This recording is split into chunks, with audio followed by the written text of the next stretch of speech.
Good evening. The pot and psychedelic cult, whatever else it may be, is new and different. Unlike the nihilist beatniks of a few years back, today's LSD cultists say that they are turned on, not turned off. And if they talk of dropping out, they do so because they reject square society and claim they can build a better one. The psychedelic people are not in the historic pattern of dope addiction. Their drugs are so-called head drugs, ranging from such natural substances as marijuana and hashish to LSD and other artificial concoctions. These head drugs are not physically addictive, as are such body drugs as opium, heroin, and alcohol. An LSD enthusiast will inveigh against liquor as fervently as a 19th century temperance crusader. But some doctors and scientists claim that pot and LSD not only can lead to addictive drugs, but can be dangerous in themselves. In the next hour, we'll hear many sides of the controversy from 8 American cities. First, the city which has been identified with so many new movements and is now the preeminent home of the hippies, San Francisco. Free! I'm free! We're not slaves! We're not slaves! I ain't got a dirty heart, I'm a clean bean! Bless your dirty heart! You talk about freedom with no responsibility! You talk about love with no obligation! You get fined! You have turned on and you get fined! You get Jesus Christ and you have turned on! You have turned society off and the world off! You need Christ and turn on! Thank God I've been turned off! I'm turned on and tuned in!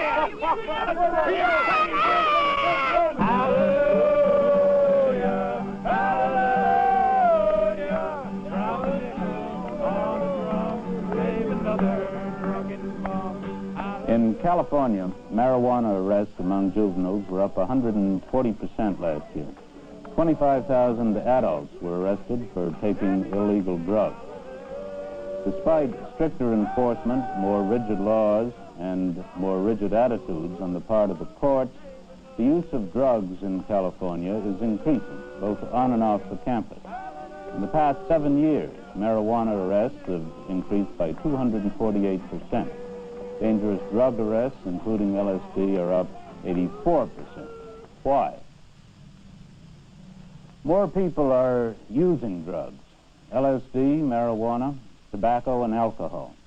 Tobacco causes cancer.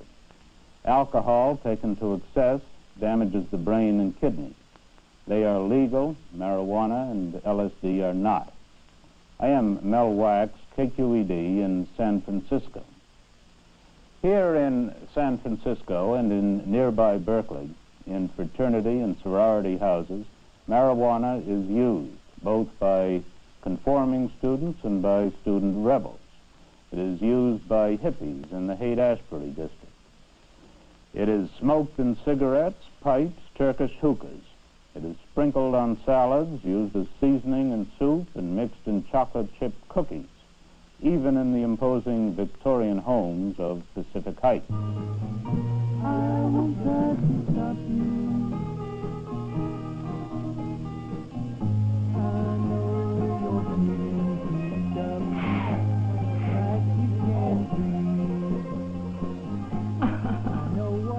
Well, there's a physiological effect and there's a psychological effect.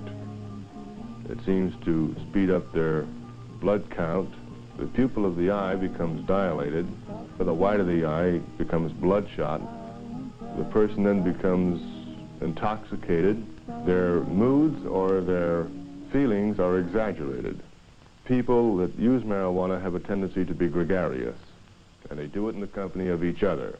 Matthew O'Connor is a former undercover narcotics agent who is now in charge of the San Francisco office of the California State Bureau of Narcotics Enforcement. The mood of the gay atmosphere of the party seems to exist. If they have had any feeling at all toward nonconformity, it will manifest itself under the influence of the drug. So that if the group or if the individual feels a tendency to be promiscuous in sex, any reservations that they had about it are dropped while under the influence of the drug. This is particularly true in the case of marijuana. This is a kilo brick of marijuana. It's 2 2/10 pounds, and we were paying $225 in 1965 per kilo. This is a portion of a kilo now. We're paying $80 a kilo in 1967. I can't see anything wrong with it at all. I know it's not physically harmful, and I never put the drug down. The drug, I couldn't call it a drug. It's just a weed because people call it a weed. It's put here on God's planet. It's put here for everybody. There is a large supply, and it's the old situation of supply and demand. These are marijuana cigarettes. They're frequently referred to as joints, reefers, sticks. Are you stealing my red fire? They smoke it in a pipe, and they also drink it as a tea. They wash the seeds and the stems and some of the marijuana material in wine, and then consume the wine with a view that the alcohol has... Gin? No, it's not in gin. Washed the cannabinol, the cannabis resin, from the leaves and simply drink the wine for the same effect. Mixing your media. Marijuana is not a narcotic. Its basic effects are roughly comparable to the effects of average doses of alcohol. The reasons why so many people, young people, are turning to these drugs are in part the same reasons why so many people of the older generation turn to drugs: to escape, to find relaxation with alcohol, nicotine, sedatives, stimulants, tranquilizers, to relieve boredom and monotony, to socialize with other people. Dr. Joel Ford has been director of the Center for Special Problems of the San Francisco Department of Public Health. A reaction to the hypocrisy that they find in the older generation and in the American value structure, a feeling of alienation or disaffiliation from the broader society, and curiosity about the effects of drugs, often magical expectations that they will do something wonderful for them. We need to look at the roots of these problems, trying to understand why so many people in our society cannot exist without using drugs or feel that they can't. The spread of marijuana has now convinced me that on first convictions they should serve some time in the county jail and then be placed on probation. Francis McCarty is a Superior Court judge in San Francisco County. From the ones I have seen, they are not from broken homes or deprived families or poverty families. They're from good families, from stable families. The last group, one of them was the son of a university professor. They're seeking something that they cannot find. What it is, I don't know. Basically, it is a medical problem as to the users. I'm not talking about sellers, rather than a penal one. And I think these people are sick, and I think these people should be treated compassionately and at the same time made to realize that these offenses, that is marijuana and hard narcotics, are felonies.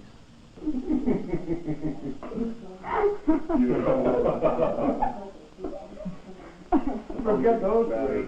Have a good time. My criticism is that the penalties after the first offense are horrendous and far too severe. The penalties are greater for a second and third use of matters of this kind than rape and murder and other felonies. Let me give you an example.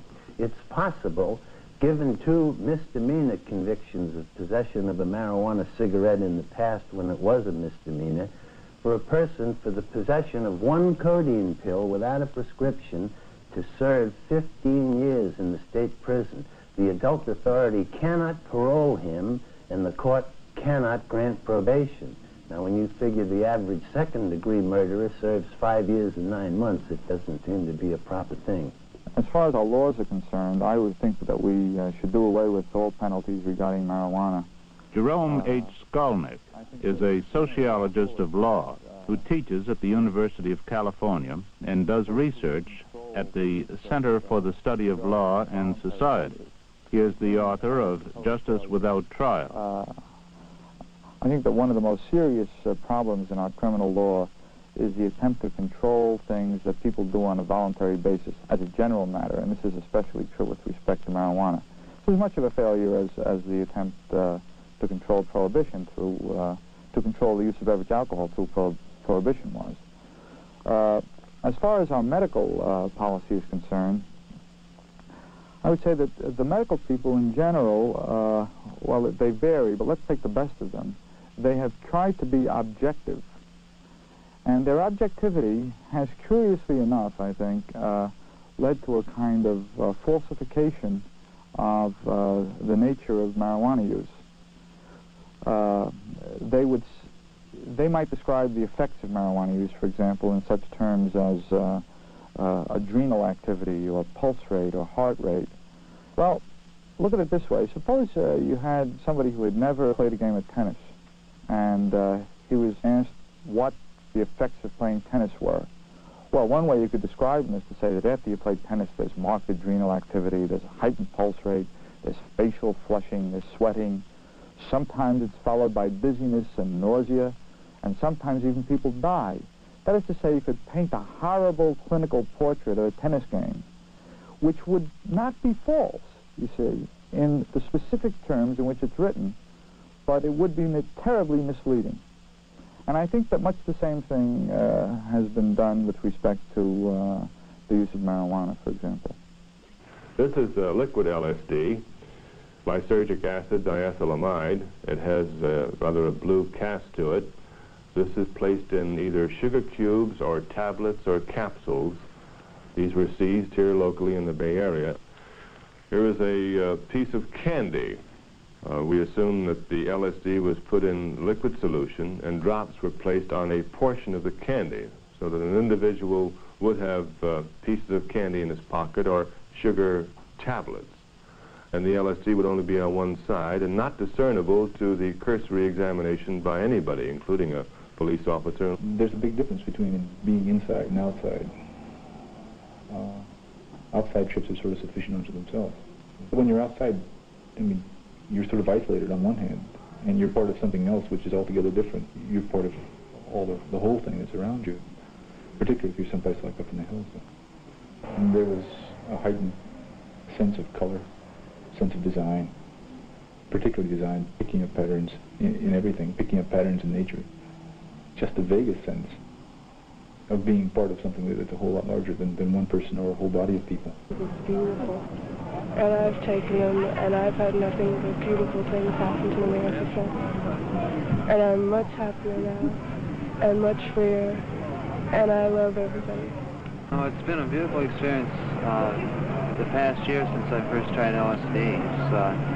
It's opened my mind to accepting the different people that turn on to the different drugs, and I haven't seen any harm in any of them. I've given each one of them, you know, a little bit of my time, and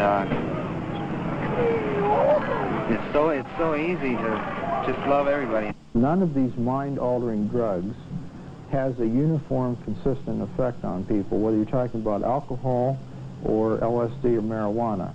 Therefore, the drug itself would not make people more loving or friendly, or, for that matter, more aggressive or antisocial.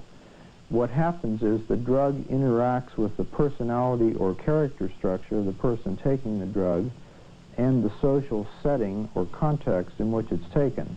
And it's this combination of things that we loosely call the drug effect. So depending on the already existing attitudes and values of the person taking the drug, it could have many different effects. Some people would become, let's say, more loving. Others would become less loving. Some would have a possibly beneficial experience. Others would have a possibly harmful experience. I would assume that LSD, like many other biotics or chemicals, will have many very fine and efficacious uses for the benefit of mankind. I would say that that's probably a certainty. But it is as dangerous, more so, than dynamite or a nuclear bomb. And it shouldn't be used except under the closest supervision of the most competent authorities. Research is what is needed here.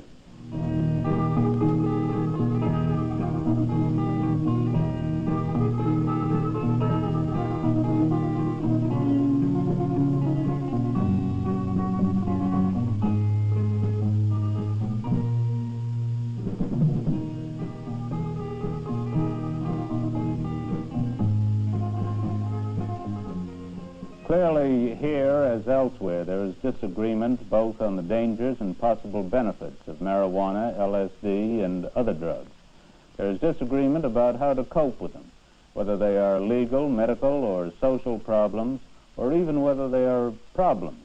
All agree that the use of drugs is increasing in all segments of society, but particularly among the young and among the students. Much more must be known about the effect of these drugs on the body and on the mind. It has become virtually impossible in recent months to pick up a paper in New York and not find a story about kids using drugs. There are two reasons for this. Nothing makes a better headline than a story about a pot raid on campus. And secondly, there is the simple, undeniable fact that more young people are experimenting with drugs than ever before. This is Terrence Smith reporting for WNDT. I'm standing on St. Mark's Place in Greenwich Village. And so far as the drug scene is concerned, this is where the action is. Obviously, a devoted pothead can get his marijuana, or his LSD if that's his hang-up, almost anywhere in the metropolitan area. But nowhere is it easier than in this immediate neighborhood.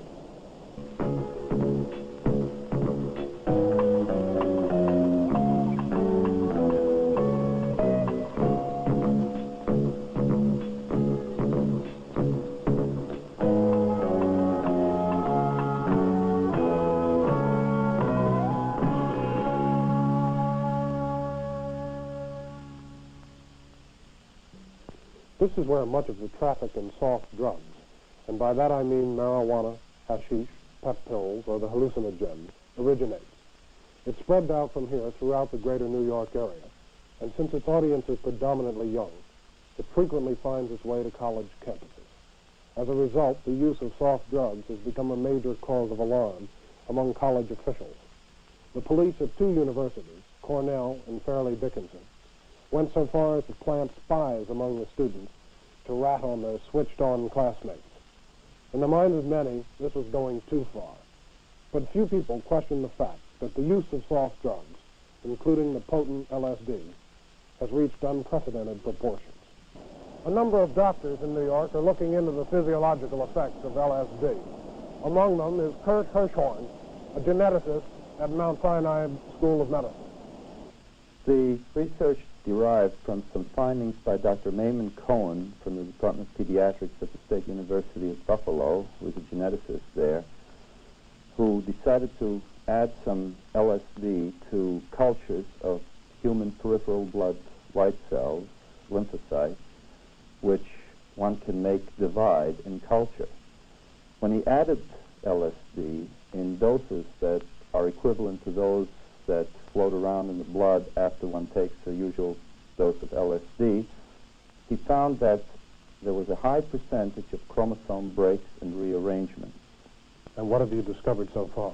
But we know that other agents which cause similar breaks and rearrangements, such as X-rays, certain types of viruses, and certain types of chemicals, all of which are associated either in man or in experimental animals with the production of leukemia and other tumors, that these agents are capable of producing such breaks and rearrangements. We therefore have to follow these patients for some years to see whether the production of breaks and rearrangements in them will also cause an increase of leukemia and other tumors. This is one of the potential dangers of such damage.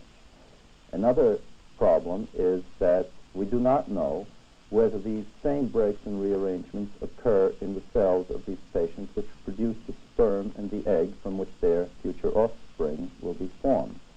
If such damage occurs in these cells as well, then there's a possibility, number one, of great damage to the child, great enough in some cases to produce an early abortion, perhaps less great in other instances, in which case the child may be born with congenital malformations, including mental retardation, and in even some cases where the rearrangements of the chromosomes are balanced in such a way that the child that is born looks apparently normal, but itself has a potential danger of producing abnormal children.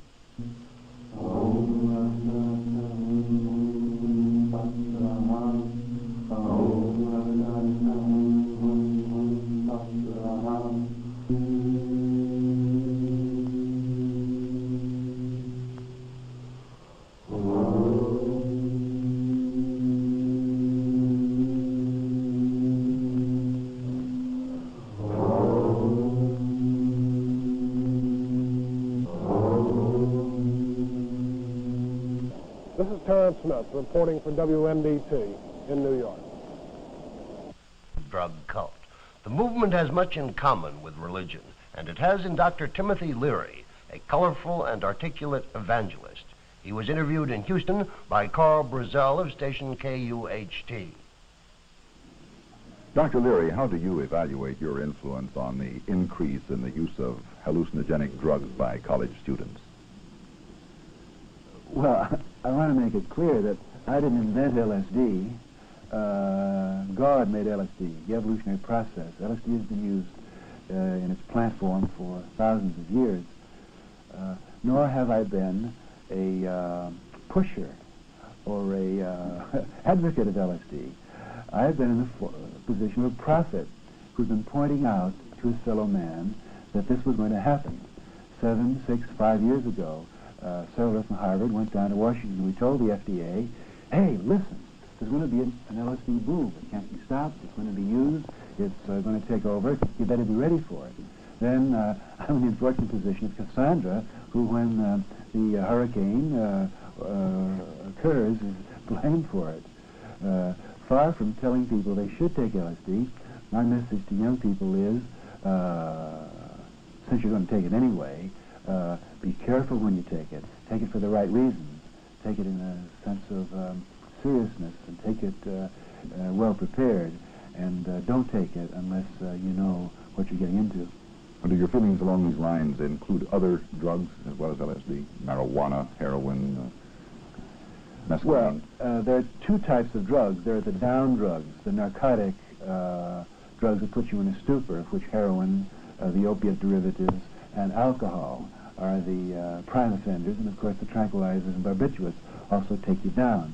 Then there is a large armamentarium of up drugs, of up experiences, of which marijuana is the mildest, going through mescaline, peyote, LSD. But I must point out that LSD is already somewhat old hat. There are now currently available in certain American cities and in certain chemical laboratories drugs more powerful, which last longer than LSD. This is just the beginning of a scientific and psychological breakthrough, which can't be stopped by law. Don't you feel that it's wrong to encourage the use of these illegal drugs by college students? This is, in effect, isn't it encouraging the breaking of a law?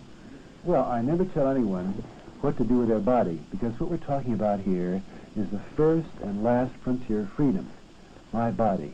Now, who touches my body, or what touches my body, or what goes into my body, that's the last and first frontier of my divinity. And I have to say to Caesar, as every religious spokesman has done for the last few thousand years, Caesar, I render unto you what belongs to you out there, in the highways and the byways and the weapons and the banks. But I reserve my right to do within my own body what feels right to me. There can be no laws about what goes on inside a person's body. And I'm engaged in several court cases right now testing the constitutionality of these laws which tell you what you can put in your body. The marijuana laws are clearly against the Constitution, against the ancient traditions of mankind. The laws against LSD will not stand up. What you can do, you can put labels on the package, and we're all in favor of the FDA and the federal government putting labels on the package. If I want to kill myself quickly with cyanide or slowly with cigarettes, fine. Let the government tell me that. Let the government put on the marijuana package the scientific evidence about marijuana. Let the government put on the booze bottle what booze does for you if they want to be concerned with public health.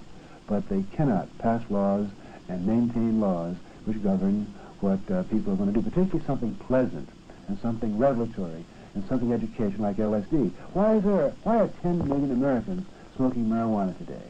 I mean, these are not criminals, they're not dope fiends. Matter of fact, they come from your best colleges, and they're your most effective people. The latest statistic is that 70% of the freshman class at Harvard smoke marijuana. Now, that's my old alma mater, and I don't want to boast, but that's the sign of the times. You just can't stop intelligent, thoughtful people from doing something that feels good and right to them. One final question, Dr. Leary. How will you explain, or how do you explain, the rather unconventional attire that you have on at this time? Unconventional? My dear Carl, this is the most orthodox attire that a man can wear. What you're wearing, a tie and that funny suit, is that's a fad. That's only been around for 20 or 30 years. I'm wearing the ancient garb of my profession, which is prophet, which is part-time would-be holy man. I'm the orthodox person. You know, as Alan Watts says, there's nothing as far out as a square. Just look at the way he acts and dresses.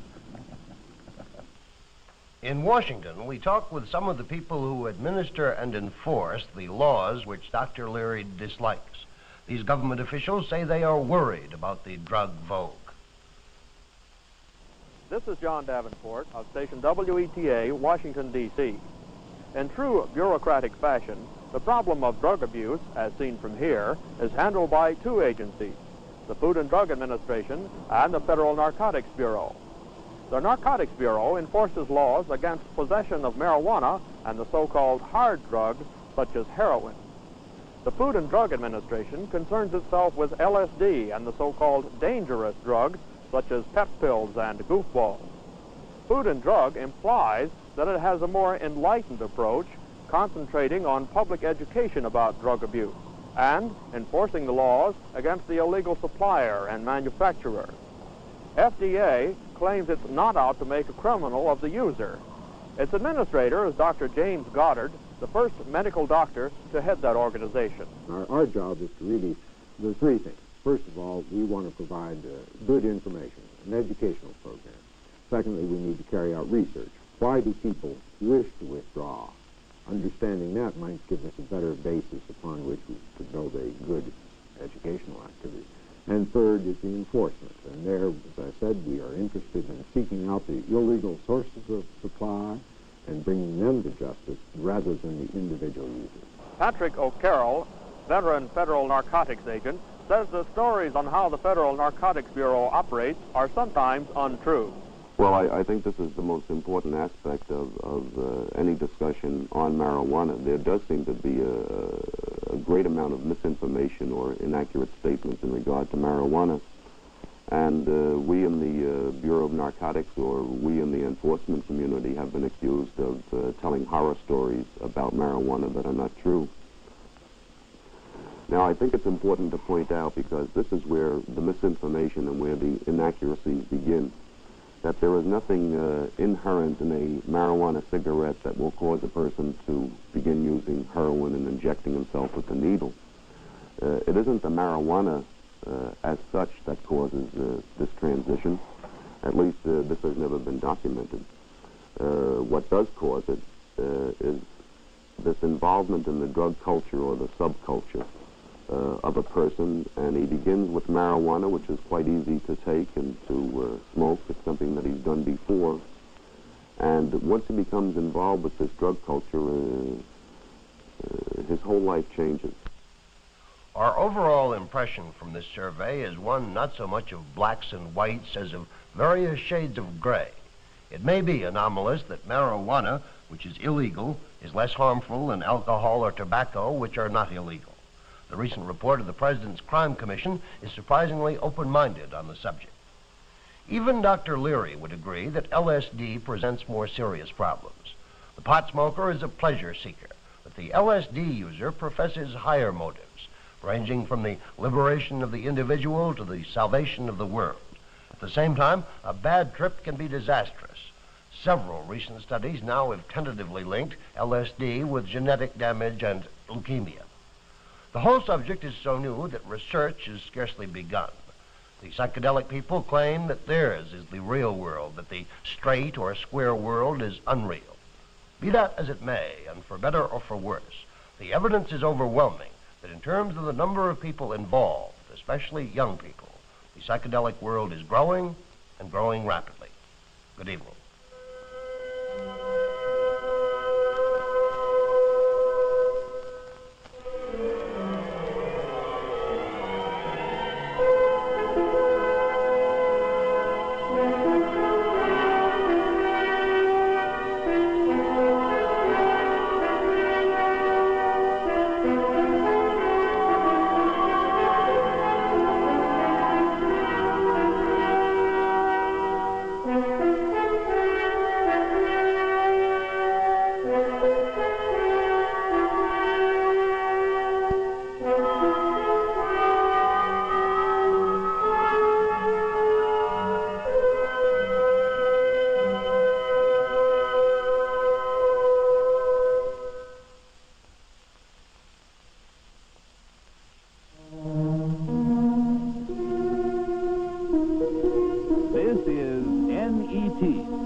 educational television network.